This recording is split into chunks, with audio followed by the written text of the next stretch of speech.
I will never forget those shots. It was a very, very difficult time. We need people to pray for us. This is a mental health problem at the highest level.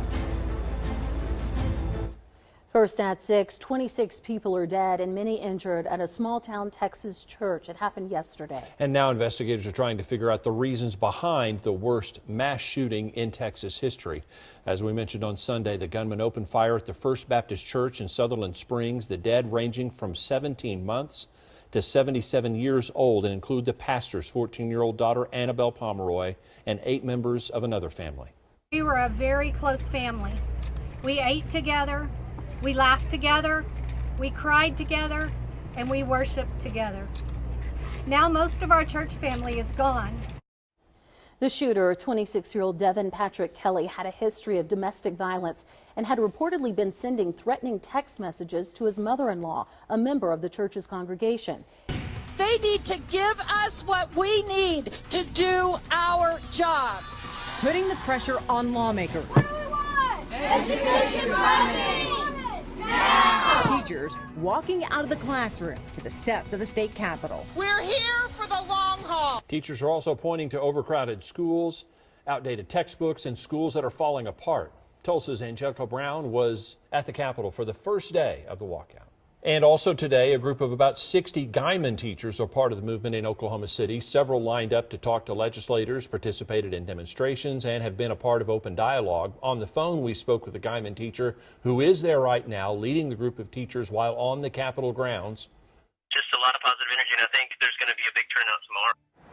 First at 6, online threats against some Amarillo ISD middle schools today. Amarillo police spending much of the day responding, and now 2 Amarillo ISD middle school students are behind bars. It started overnight when police were made aware of a social media threat of a shooting at Austin Middle School. Police say that threat was spreading through Snapchat and other sources. They say a juvenile was involved.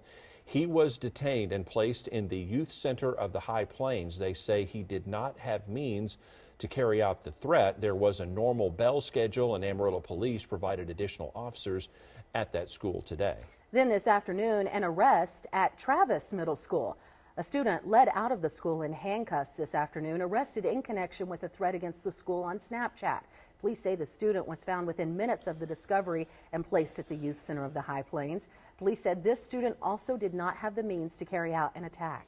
And earlier this morning, police also responded to a call about an active shooter at Bowie Middle School. Police say a parent contacted them saying their child had texted that there was a rumor of a school shooting. Investigators said the parent actually told police there was a shooter at the school. When officers arrived, it was determined there was no shooter and no threats were made. Panhandle Spirit starts now. Good evening. Happening in New Mexico, scary moments this afternoon after a shooting at a library in Clovis. Our crews are there now, where authorities just updated them with the latest. ABC-7's Kendra Hall joins us now. Yeah, Lisa, I'm here in Clovis, New Mexico, where 6 people were shot inside this public library you see behind me this afternoon. First at 6, what started out as a car fire this morning outside an Amarillo hotel turned out to be something much worse. ABC-7's Abby Aldrich joins us live now from the scene on I-40 West. Abby, what can you tell us?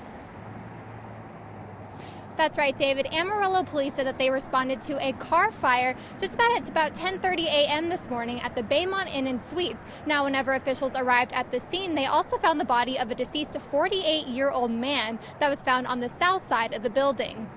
Just shocked, couldn't believe what we were actually seeing.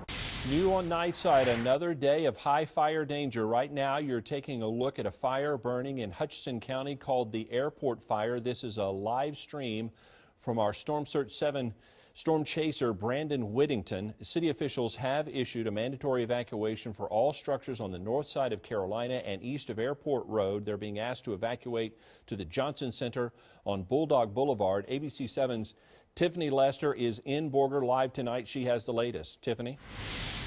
David, you can see just how far this fire has spread. It's burned around 600 acres, according to Texas A&M Forest Service officials. You can see it has spread across this dry grass area. First at 6, first responders across the Panhandle continue to monitor those wildfires and survey the damage from the wicked weather that broke out yesterday. Our crews are on the scene, and we have brought in our own sister stations to help bring you the latest and most accurate information on those fires tonight. We start with the fire burning in Hartley County near Channing. That's where ABC-7's Lisa Schmidt joins us now. First at 6, fire crews are working to contain hot spots from this fire. It began this afternoon. It burned for 3 hours near the Rick Husband Amarillo International Airport. Now, it started around Northeast 3rd and Progress Trail. The Amarillo Fire Department said it was under control around 2:30. No one was injured, no structures were lost, but they say the wind was a major factor in why it took so long to contain that blaze. Well, take a look at this video. It was sent in by one of our storm chasers here at ABC-7, Blake Brown. 3 tornadoes touched down just northwest of the Tyson plant near Highland Park yesterday. No damage was reported from the tornadoes, but the high winds, they were intense, at one time measuring 78 miles per hour. The walls just came, it caved in, just blew open, and the dust, the darkness, and everything was just crumbling, falling on top of me, knocked me to the ground. That's Janelle Guzman McMillan, the last survivor pulled from the Twin Towers on 9/11. She'd been trapped for 27 hours before she was rescued, and credits divine intervention, an angel sent by God in answer to her prayer for a second chance. She shared her story with the crowd tonight in Amarillo and with ABC-7 News in this exclusive interview. Janelle arrived early for work on the 64th floor at the World Trade Center, so she and her co-workers were initially unaware of the tragedy unfolding around them.